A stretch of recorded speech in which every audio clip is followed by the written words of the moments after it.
Seperti biasa, di sini saya akan mempersiapkan bahan cairannya dulu, terdiri dari air, gula, ragi, dan di sini saya menggunakan santan. Kita aduk sampai gulanya larut. Kemudian ini setengah sendok teh pasta pandan, saya pakai merek kupu-kupu, tapi sebaiknya 1/4 sendok teh aja karena ini ternyata hasilnya menurut saya sih terlalu kuat hijaunya. Dan bahan keringnya ini saya pakai baking powder sesuai sumber resep. Kita masukkan bahan keringnya. Di sini kita aduk dulu ya, seperti biasa juga. Ini untuk mempermudah atau memperingan kerja hand mixer saya. Kalau teman-teman hand mixernya lebih bagus ya, bisa dari awal menggunakan mixernya. Metode ini bermanfaat banget untuk teman-teman yang belum punya hand mixer ataupun punya problem untuk menguleni dengan tangan. Jadi nanti dengan dimalamkan di kulkas, ini akan dengan sendirinya membentuk gluten dan memperbaiki tekstur adonan kita. Nah, ini saya masukkan ke dalam kulkas setelah selesai di mix. Namun 30 menit kemudian saya terpaksa keluarkan lagi adonannya. Kenapa? Karena saya lupa satu bahan belum dimasukkan, yaitu si mentega putihnya atau lemak yang lain ya. Teman-teman boleh pakai margarin atau mentega yang kuning yang biasa. Akan jauh lebih mudah kalau bagian mentega atau margarinnya di awal dilelehkan dulu, campur dengan air yang di awal resep tadi, aduk, baru kemudian masukkan bahan kering. Kalau ini agak susah, lebih susah karena nih si adonannya tadi udah masuk kulkas, udah agak kaku ya 30 menit ini. Jadi ini agak usaha lagi nih untuk membuat si mentega putihnya ini terserap ke adonan, tapi nggak apa-apa, ini yang penting udah terserap. Kita akhiri. Nah, teman-teman bisa melihat ya, ini saya mengakhiri di saat kondisi adonan tuh masih kayak gini, masih kasar, dan pembentukan glutennya juga belum sempurna, elastisitasnya masih nggak bagus, ya kayak begini nih. Nah, seperti ini. Tapi nanti dengan metode overnight, dimalamkan di kulkas, ini nanti akan terjadi sebuah perubahan secara kimiawi ya, dari fermentasi yang lambat akan memperbaiki tekstur adonan kita. Nah, ini setelah semalaman di kulkas. Ini adonan sedikit mengembang karena waktu awal-awal masukkan kulkas dia nggak langsung terhenti fermentasinya. Namun lama-kelamaan ketika suhu adonan sudah sangat dingin, fermentasinya akan berhenti sementara. Ini ada yang kering ya karena plastiknya kebuka, nggak apa-apa. Kondisi adonan ini kaku.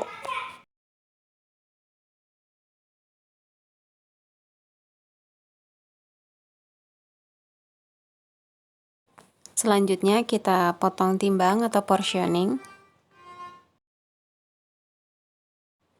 Selanjutnya akan saya rounding, tapi karena adonannya masih kaku, ini kita tutup dulu supaya adonannya agak lunak dan mudah untuk di rounding.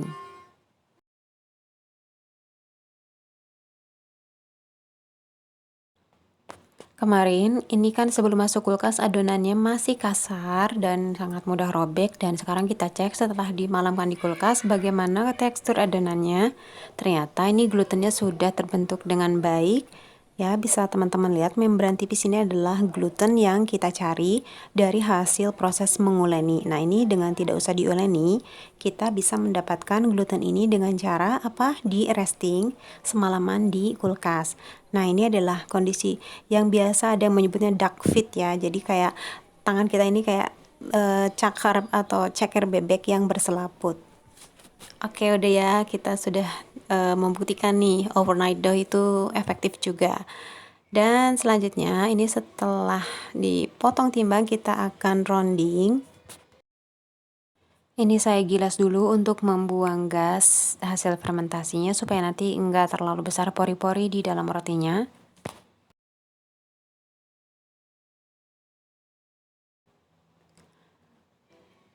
Setelah semuanya di rounding seperti ini, kita akan tutup kembali dan kita akan masuk fase bench rest atau resting sekitar 10 menitan supaya glutennya nggak kenceng dan bisa kita bentuk sesuai bentuk yang teman-teman inginkan.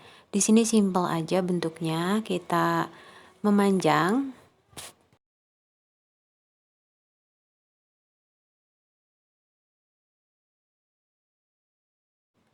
Karena saya bermaksud membuat adonan sepanjang scraper ini, jadi saat menggilas saya lebihkan ya, berusaha lebih dari panjang scraper. Nah, karena pas diangkat dia akan menciut lagi. Oke, ini sekarang udah sepanjang scraper yang saya inginkan. Kalau ukuran sih ya terserah teman-teman ya. Sekarang saya gulung, dan gulung itu nggak usah terlalu ditekan-tekan ya. Ini kunci yang rapet banget karena nanti dia akan mengembang saat fermentasi akhir dan juga saat di oven. Jadi kalau nggak rapet bisa lepas kunciannya ini. Oke, cukup simple ya bentuknya, dan kalau sudah selesai kita tata di loyang. Kita tutup kembali, kalau nggak ditutup nanti adonannya kering, dan kita akan fermentasi akhir. Sering banget ditanyakan fermentasinya berapa menit, Mbak? Itu nggak bisa kita berpatokan 100% pada waktu, karena itu akan berbeda-beda tergantung suhu adonan, suhu ruangan, ragi yang dipakai berapa banyak. Jadi kita harus mengutamakan mengetahui penampilan fisik adonan kita ini sudah siap masuk oven atau belum. Ciri-cirinya yang pertama, ini teman-teman bisa tekan-tekan seperti ini. Kalau kita tekan-tekan seperti ini, terasa di dalam tuh ada ruang, jadi nggak padat gitu. Nah, coba sekarang teman-teman nanti gitu kalau buat tekan, tapi jangan terlalu kasar ya. Nanti dia akan meninggalkan bekas tekanan jari kita. Ini disebutnya poke finger test. Nah, kalau udah merasa cukup, kita akan oven, dan penting banget teman-teman harus sudah memanaskan oven saat fermentasi belum berakhir. Jangan, oh ini fermentasinya udah selesai, kita panaskan oven. Akhirnya nanti adonan kita akan overproofing. Di pemanggangan ini saya tidak menggunakan timer dari oven, jadi udah nyalakan aja gitu, tidak melihat berapa menitnya, karena saya menggunakan timer terpisah gitu, karena punya timer. Tapi saya lupa mengonkan timernya, sehingga ini manggangnya itu bablas lebih dari 13 menit. Biasanya kan 13-15 menit selesai, ini kebablasan sampai akhirnya ini kulit luarnya terlalu coklat. Jadi untuk panduannya teman-teman baca kolom deskripsi untuk lebih jelasnya ya.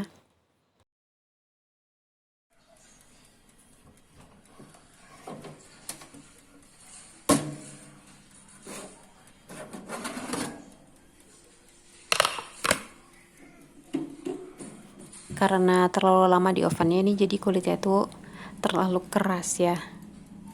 Oke, nah biasanya tuh sampai seperti ini aja teman-teman warna coklatnya.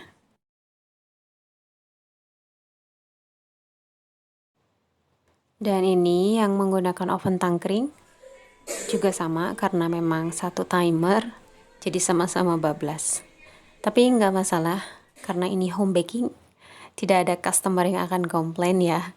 Dan ini bisa dijadikan pelajaran tentunya buat teman-teman, bahwa kelamaan memanggang juga tidak oke untuk eksterior atau kulit luar roti kita, karena akan terlalu mengeras. Tapi untuk bagian dalamnya ini bisa teman-teman lihat ya, masih lembut. Nah, ini kan teman-teman bisa lihat tuh agak sedikit retak karena tadi terlalu kering. Dan sekarang kita lihat bagian dalamnya. Menurut saya ini walaupun tadi waktu pembentukan tuh sudah digilas, tapi ada beberapa cukup besar ya porinya. Dan menurut saya ini dari efek penggunaan baking powder, karena kan dia menambah gelembung-gelembung udara. Seperti saya pernah coba di Pak Pau itu yang pakai baking powder dan tidak pakai, itu memang beda di pori-pori dalamnya, sehingga volumenya juga sedikit berbeda. Oke, udah selesai. Sekarang kita bisa berkreasi menurut selera teman-teman, mau dipakai isian apa. Di sini saya adanya selai coklat.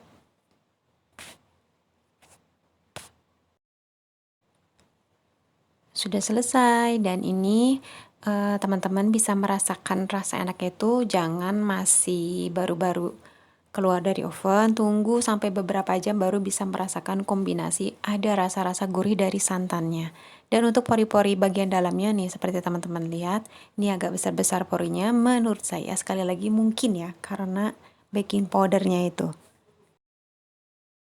Baik teman-teman, demikian recook saya resepnya dari Mockup Channel. Mudah-mudahan bisa bermanfaat. Sampai jumpa di video selanjutnya. Wassalamualaikum warahmatullahi wabarakatuh.